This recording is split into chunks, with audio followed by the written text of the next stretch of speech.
اعوذ باللہ من الشیطان الرجیم بسم اللہ الرحمن الرحیم یا ایھا الناس. اب دیکھیے دعوت عمومی کا خطاب ہے. یا ایھا الناس 4 آیتوں اس کے تابع ہیں اور آخری 2 آیتوں میں پھر آئے گا یا ایھا الذین آمنوا. پھر وہ اہل ایمان سے جو ایمان کا دعویٰ کریں مان لیں کہ ہاں ہم نے مانا. یا ایھا الناس ضرب مثل فاستمعوا لہ. ایک مثال بیان کی جاتی ہے, ذرا توجہ سے سنو. ان الذین تدعون من دون اللہ لن یخلقوا ذبابا ولو اجتمعوا لہ. یقیناً وہ معبود جنہیں تم پکار رہے ہو اللہ کے سوا, یہ بت تمہارے چونکہ جو مخاطب اولین تھے وہ بت پرست تھے. لن یخلقوا ذبابا, یہ تو اس پر بھی قادر نہیں ہے کہ مکھی تک کو پیدا کر سکے. ولو اجتمعوا لہ, یہ جو کعبے میں رکھے ہوئے 360 کے 360 بت مل جل کر بھی ایک مکھی پیدا کرنا چاہے تو نہیں کر سکتے. سامنے کی بات تھی, تو صرف شعور دلانا تھا. جیسے حضرت ابراہیم نے بھی ان بتوں کو توڑ کے ذرا انہیں آمادہ کر دیا ایک دفعہ کہ وہ اپنے غریبانوں میں جھانکیں ضرور, ایک دفعہ حقیقت ان پر منکشف ہو گئی. اسی طرح یہ مثال دی جا رہی ہے. وَإِن يَسْلُبْهُمُ الذُّبَابُ شَيْئًا, اور یہ تو بات بہت دور کی ہے کہ وہ مکھی کو پیدا کرے. مکھی ان سے کوئی چیز چھین کر لے جائے, ان کے سامنے حلوے مانڈے رکھتے ہو, مکھیاں مرمناتی ہیں, وہ تو مکھیاں بھی اڑا نہیں سکتے. ان یسلبہم الذباب شیئا لا یستنقذوہ منہ, تو اسے واپس چھین نہیں سکتے, حاصل نہیں کر سکتے. ضعف الطالب والمطلوب, بہت کمزور ہے طالب بھی اور مطلوب بھی. یہ ان 3 الفاظ میں قرآن مجید کا توحید کا جو عملی لب لباب ہے وہ آ گیا ہے.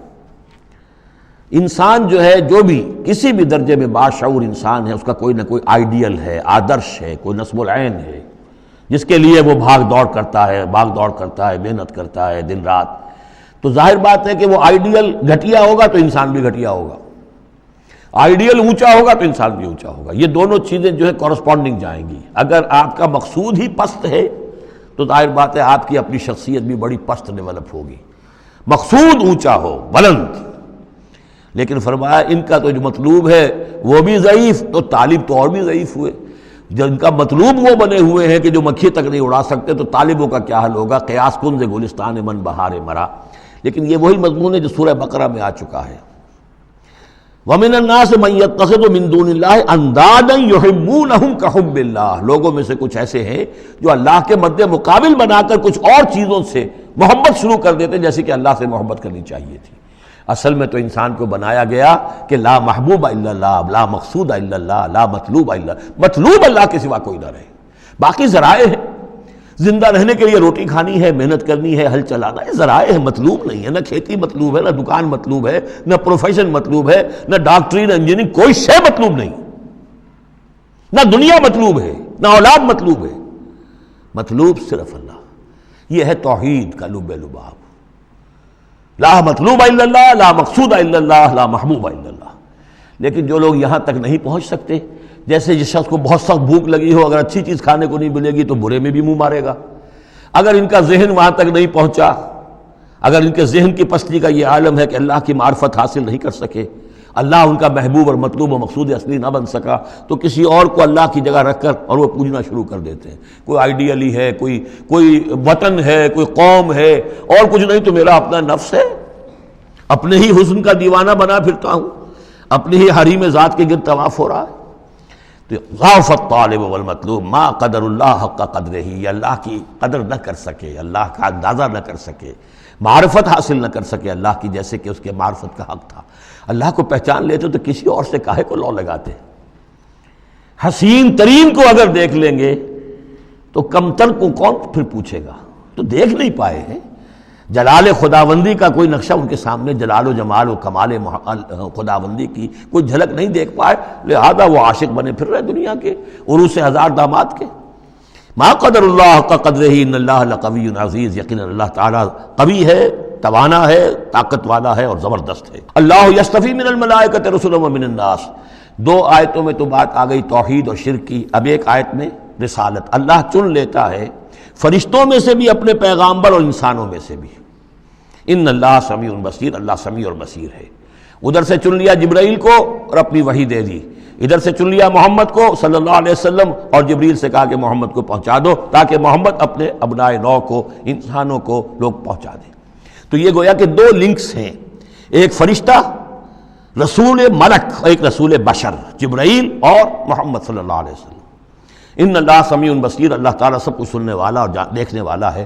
یعلم ما بین ایدیہم وما خلفہم، وہ جانتا ہے جو کچھ کہ ان کے سامنے ہے اور جو کچھ ان کے پیچھے ہے۔ وإلی اللہ ترجع الامور، اور پھر تمام معاملات اللہ ہی کی طرف لوٹا دیے جائیں گے۔ یہ آخرت آ گئی، توحید، رسالت، آخرت، یہ ہے ثلاثی، یہ امور ثلاثہ ہیں جن پر ایمان کی دعوت، اور یہ دعوت ہے یا ایھا الناس، اے بنی نوع آدم، اے انسانوں۔ اب بات ہے دوسرے مرحلے پر، جنہوں نے کہا اچھا جی ہم نے مانا اللہ کو، مانا رسول کو، مانا ہم نے آخرت کو، باس بعد الموت کو، ہم تسلیم کرتے ہیں انا للہ و انا الیہ راجعون۔ تو اب ہے عمل کا مرحلہ، یا ایھا الذین آمنوا، اے وہ لوگوں جو ایمان کا دعویٰ کر رہے ہو، اقرار کر رہے ہو۔ اب بات بدل گئی، اب دیکھیے فعل امر آ رہے، پہلے میں فعل امر کوئی تھا ہی نہیں، سوائے اس کے کہ ضرب مثل فاستمعوا لہ، بس وہ ایک فعل امر آیا تھا، ذرا توجہ سے سنو، باقی کچھ نہیں، حقائق بیان کر دیے، توحید، رسالت، معاد۔ اب جو لوگ ان کو مانتے ہیں، یا ایھا الذین آمنوا ارکعوا واسجدوا واعبدوا ربکم وافعلوا الخیر لعلکم تفلحون، اے ایمان کے دعوے دارو، رکوع کرو، جھکو اللہ کے سامنے، واسجدوا، اور جھکو، پروسٹریٹ بیفور ہم، اس کے سامنے سر بسجود ہو جاؤ، وَاعْبُدُوا رَبَّكُمْ، اور اپنے رب کی بندگی، مکمل بندگی، ٹوٹل بندگی، اس کی پرستش نہیں، بندگی بھی، زندگی آمد برائے بندگی، زندگی بے بندگی شرمندگی، وَافْعَلُوا الْخَيْرَ، اور نیک کام کرو، بھلے کام کرو۔ اب بھلا کام کون سا رہ گیا؟ وَاعْبُدُوا میں تو سب کچھ آ گیا، بھلا کام کیا ہے؟ عبادت میں تو جو اللہ نے حکم دیا وہ ہم نے کر دیا، ہم نے بندگی کا حق ادا کر دیا۔ اب فعل خیر کیا ہے؟ وہ یہ ہے کہ خدمت خلق میں اپنے آپ کو لگا دو، اور خدمت خلق صرف یہ نہیں ہے کہ بھوکے کو کھانا کھلا دیا جائے، یہ بھی خدمت خلق ہے۔ سب سے بڑی خدمت خلق کیا ہے؟ ان کی عاقبت سنوارنے کی کوشش کرو، یہ سموچے جہنم کے اندر جا رہے ہیں، گویا کہ دعوت، ان کو بچاؤ، ان لوگوں کو اس حقائق سے خود بھی جن سے کہ تم آشنا ہو گئے ہو، جو حقائق تم پر منکشف ہو گئے ہیں، ان سے انہیں بھی روشناس کرو تاکہ ان کی عاقبت سنور جائے، ان کی بھی زندگی درست ہو جائے۔ لعلکم تفلحون، یہ کرو گے تو فلاح پاؤ گے۔ بہت اہم نکتہ ہے یہ، اے ایمان کے دعوے دارو، یہ نہ سمجھ بیٹھو بس ایمان لے آئے تو بس فلاح ہی فلاح ہے، اب کامیابی ہو گئی بس، نہیں، یہ شہادت گاہ الفت میں قدم رکھنا ہے، یہ تو ابھی قدم رکھا ہے آپ نے، اب یہ کرو اور یہ کرو اور یہ کرو اور یہ کرو تاکہ فلاح پاؤ۔ اگر اس کے بغیر فلاح کی توقع کیے بیٹھے ہو تو یہ تمہارا اپنا خیال ہے، وشفل تھنکنگ ہے، تلک امانیکم قل ہاتوا برہانکم ان کنتم صادقین، یہ تو پھر تمہاری اپنے من گھڑت خیالات ہیں۔ اور اس سے بھی اگلا حکم ہے وجاہدوا فی اللہ حق جہادہ، جہاد کرو پھر اللہ کے لیے جیسا کہ اس کے لیے جہاد کا حق ہے۔ جی نہیں، یہ سجدہ جو ہے صرف حضرت شافعی کے نزدیک ہے، امام شافعی کے، وجاہدوا فی اللہ حق جہادہ، اور جہاد کرو اللہ کے لیے جیسا کہ اس کے لیے جہاد کا حق ہے۔ هو اجتباکم، اس نے تمہیں چن لیا ہے۔ کیا مانی؟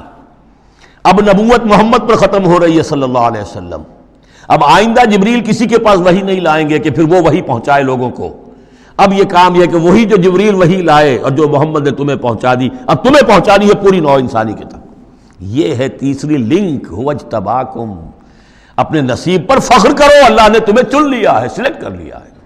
یہ بالکل وہی مضمون اب آ گیا جو سورہ بقرہ میں آیا تھا، وَكَذَلِكَ جَعَلْنَاكُمْ أُمَّةً وَسَطًا لِتَكُونُوا شُهَدَاءَ عَلَى النَّاسِ وَيَكُونَ الرَّسُولُ عَلَيْكُمْ شَهِيدًا، وہی مضمون آ رہا ہے، هُوَ اجْتَبَاكُمْ وَمَا جَعَلَ عَلَيْكُمْ فِي الدِّينِ مِنْ حَرَجٍ، اور تمہارے لیے تو ہم نے دین کے اندر کوئی تنگی رکھی ہی نہیں، ملت ابیکم ابراہیم، یہ تمہارے جد اجداد ابراہیم ہی کی ملت ہے، هُوَ سَمَّاكُمُ الْمُسْلِمِينَ، اسی نے تمہارا نام مسلم رکھا ہے، اللہ نے تمہیں اس مسلم کا خطاب دیا ہے، حضرت ابراہیم نے بھی یہی کہا تھا، ربنا وجعلنا مسلمین لک ومن ذریتنا امۃ مسلمۃ لک، ہماری امت میں سے بھی ایک امت مسلمہ اٹھائی ہو، من قبل وفی ھذا، اس سے پہلے بھی اور اس میں بھی، لیکون الرسول شہیدا علیکم وتکونوا شہداء علی الناس، وہی مضمون جو سورہ بقرہ میں تھا، وکذالک جعلناکم امۃ وسطا لتکونوا شہداء علی الناس ویکون الرسول علیکم شہیدا۔ فرق کیا ہے؟ وہاں پہلے امت کا ذکر ہے پھر رسول کا ذکر، یہاں پہلے رسول کا ذکر ہے پھر امت کا ذکر۔ لیکون الرسول شہیدا علیکم وتکونوا شہداء علی الناس فاقیموا الصلاۃ. پس اس کو اپنی پوری طرح سمجھنے کے بعد اب بسم اللہ کرو، قدم آگے بڑھاؤ تو سب سے پہلے قدم کہاں بڑھاؤ گے؟ فاقیموا الصلاۃ وآتوا الزکاۃ. نماز قائم کرو، زکوٰۃ ادا کرو. واعتصموا باللہ، اور اب اللہ کے ساتھ چمٹ جاؤ، اللہ کے دامن سے وابستہ ہو جاؤ. ہوا مولاکم، وہ تمہارا مولا ہے، مددگار ہے، پشت پناہ ہے، حمایتی ہے. فنعم المولا ونعم النصیر، کیا ہی اچھا ہے حمایتی اور کیا ہی اچھا ہے مددگار. صدق اللہ العظیم.